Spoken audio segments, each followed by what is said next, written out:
Provérbios 15, versículo 16. É melhor possuir poucos bens com o temor do Senhor do que ser rico e viver infeliz. Versículo 17. É melhor comer um prato de hortaliças onde há amor do que ter um boi cevado acompanhado de ódio na refeição. A expressão boi cevado ou boi gordo refere-se às melhores e mais caras partes do boi, bifes suculentos, reservadas apenas para as pessoas e ocasiões muito especiais. Mateus 22, 4, Lucas 15, 23. É melhor comer um prato de hortaliças onde há amor, onde há Jesus, do que ter um boi cevado acompanhado de ódio na refeição. Versículo 18. A pessoa que se irrita facilmente provoca dissensão, mas o paciente acalma as discussões. Só voltando no versículo 16, melhor é o pouco com o temor do Senhor do que um grande tesouro onde há inquietação. É a versão Almeida Revista Corrigida. Vamos abrir em 1 Timóteo 6, versículo 6, onde fala do perigo fatal da cobiça. De fato, a piedade acompanhada de alegria espiritual é grande fonte de lucro. Você veja então, a piedade mais somado à alegria espiritual é grande fonte de lucro. Glória a Deus. Paulo usa a expressão grega autarkeia, que significa, entre aspas, aquilo que é suficiente em si mesmo, para indicar que os crentes são abençoados com tudo o que necessitam para serem felizes, ainda que atravessando momentos de crise e momentos de sofrimento. 2 Coríntios 9:8, Filipenses 4:11. A fé humilde e resignada, abre parênteses, piedade, fecha parênteses, aliada à satisfação em Cristo, que é o contentamento, produz o grande lucro do crente. Atos 3:8. Então, a palavra aqui grega, autarkeia, que significa aquilo que é suficiente em si mesmo para indicar que os crentes são abençoados com tudo o que necessitam para serem felizes, ainda que atravessando momentos difíceis, de crise, de sofrimento e tudo mais. A fé humilde e resignada, que é, entre parênteses, a piedade, aliada à satisfação em Cristo, o contentamento em Cristo, produz o grande lucro do crente. Atos 3:6. Aqui leremos. Então afirmou-lhe Pedro: não possuo prata nem ouro, mas o que eu tenho, isso te dou. Em o nome de Jesus Cristo Nazareno, ergue-te e anda. E assegurando-o pela mão direita, ajudou a levantar-se. Naquele mesmo instante, os pés e tornozelos do homem ficaram firmes. E deu um salto, pôs-se em pé e começou a andar. Logo em seguida entrou com eles no pátio do templo, andando, saltando e louvando a Deus. Saltando e louvando a Deus. Essa ocasião aqui é o Pedro, né? E a cura de um aleijado. Glória a Deus. Voltando, aí nós lemos o versículo 17. É melhor comer um prato de hortaliças onde há amor do que ter um boi cevado acompanhado de ódio na refeição. Versículo 18. A pessoa que se irrita facilmente provoca dissensão, mas o paciente acalma as discussões. Paciente. A paciência é a ciência da paz. Versículo 19. O preguiçoso encontra obstáculos por onde quer que passe, mas a vereda dos justos é uma estrada plana. O preguiçoso, não, eu não vou trabalhar por causa disso, dá desculpa. Versículo 20. O filho sábio proporciona alegrias a seu pai, mas o insensato despreza a sua mãe. Provérbios 10:1. O filho sábio alegra o coração de seu pai, mas o filho insensato é a tristeza de sua mãe. Voltando em Provérbios 15, versículo 21.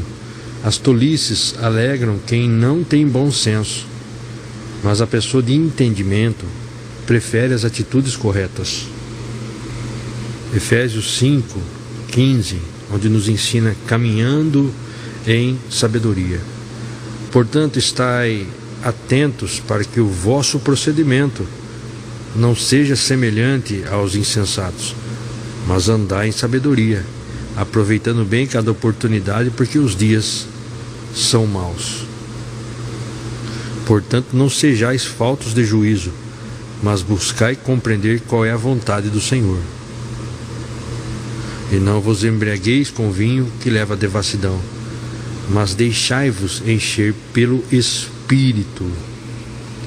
Glória a Deus. Deixar-vos encher pelo Espírito. Assim como a embriaguez domina uma pessoa e altera a sua razão, e domina e altera suas atitudes, o Espírito Santo transforma o comportamento do crente que busca, que deixai-vos encher pelo Espírito.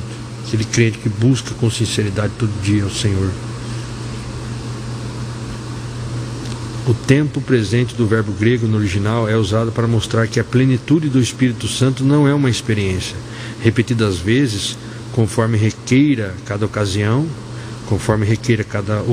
o Espírito Santo revestirá o coração do crente para o testemunho, a evangelização, a adoração, a contribuição e o serviço cristão em geral. Ou seja, revestirá o coração do crente, a mente, o coração, para que possamos ter um procedimento em nossos atos cada vez mais em conformidade com a palavra de Deus. Isso que é o necessário a gente buscar. Colossenses 3:15, 4:1, de acordo com Efésios 5:18, 6:9. Colossenses 3:15, seja a paz de Cristo o juiz em vossos corações, tendo em vista que fostes convocados para viver em paz, como membros de um só corpo, e sede agradecidos.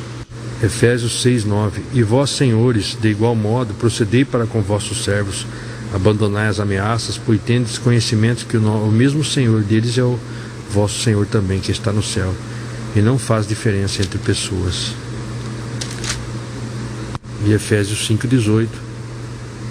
E não vos embriagueis com vinho que leva à devassidão, mas deixai-vos encher pelo Espírito, falando entre vós com salmos, hinos e cânticos espirituais, cantando e louvando de coração ao Senhor, e cotidianamente dando graças por tudo a Deus, o Pai, em nome do nosso Senhor Jesus Cristo, sujeitando-vos uns aos outros no temor de Cristo. Voltando em Provérbios 15, nós lemos: as tolices alegram quem não tem bom senso, mas a pessoa de entendimento prefere as atitudes corretas. Versículo 22. Onde não existe conselho, fracassam os bons planos. Qual que é o conselho? O conselho é aqui, é a palavra de Deus, que é o nosso conselho, o que está escrito aqui, é o que nós buscamos seguir. Onde não existe conselho, fracassam os bons planos, mas com a cooperação de muitos conselheiros, há grande êxito. O Espírito Santo é o nosso conselheiro. E outros irmãos que têm a mesma fé, que estudam a palavra, que são crentes fiéis, nós podemos também conversar com eles sobre a palavra, e assim, 2, 3 irmãos, todos têm a mesma fé em Cristo Jesus, e podem trocarem, conversar sobre a palavra de Deus, estariam aconselhando, sendo conselheiros um dos outros, porque todos estariam falando sobre a palavra. E claro, é necessário viver o que fala, o que sai da nossa boca, é necessário estar alinhado ao nosso comportamento. Continuando, versículo 23. Expressar a própria opinião é motivo de alegria, e como faz bem o conselho certo na hora necessária. Expressar a própria opinião é motivo de alegria, e como faz bem o conselho certo na hora necessária. Versículo 24. A pessoa sábia escolhe o caminho da vida, que conduz para cima, e assim evita as trilhas do que descem para o inferno. As trilhas que descem para o inferno. A pessoa sábia escolhe o caminho da vida. O caminho da vida é Jesus, é andar em conformidade aos preceitos de Jesus. Conduz para cima, para o alto. Agora, e assim vai evitar as trilhas que descem para o inferno, ou seja, a trilha da desobediência, que nos leva para a destruição eterna. Versículo 25. O Senhor derruba a casa do arrogante, entretanto mantém intactos os limites da propriedade da pobre viúva.